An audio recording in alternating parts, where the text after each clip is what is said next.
ఇకపోతే గ్రహాల విషయాలకు, గ్రహణముల విషయాలకు వస్తే మరి ఈ యొక్క విశ్వావసు నామ సంవత్సరంలో మరి 2 మార్లు చంద్రగ్రహణం సంభవిస్తూ ఉంది.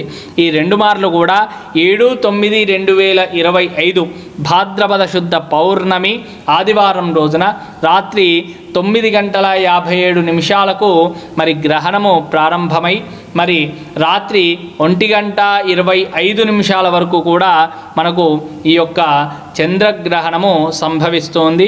అదేవిధంగా 3/3/2026 పాల్గొన శుద్ధ పౌర్ణమి మంగళవారం రోజున ఈ యొక్క చంద్రగ్రహణం మరలా సంభవిస్తుంది.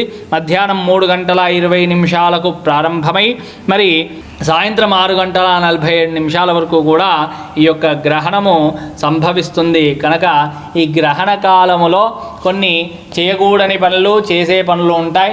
అవన్నీ కూడా దృష్టిలో పెట్టుకొని పెద్దవాళ్ళు ఏ విధంగా చెప్పినారో దాన్ని నడుచుకోవడంలో తప్పు లేదు. కనుక పెద్దవాళ్ళు మనకు సూచించే విధానంలో మరి గర్భిణీ స్త్రీలు కానీ తినే విషయాల్లో, ఆహారాలు తీసుకునే విషయాల్లో కానీ, నీరు తీసుకునే విషయాల్లో కానీ జాగ్రత్తలు వహిస్తే చాలా మంచిది. ఈ యొక్క గ్రహణ సమయంలో ఏదైనా అనుష్ఠానము, ఎవరికైనా మూలమంత్రోపదేశాలు ఉంటే వారు చక్కటి అనుష్ఠానము మరి దేవాలయాల్లో కానీ లేకపోతే నది సమీపంలో కానీ ఈ యొక్క జపాలు చేసుకుంటే చాలా మంచి ఫలితాలు ఉంటాయి.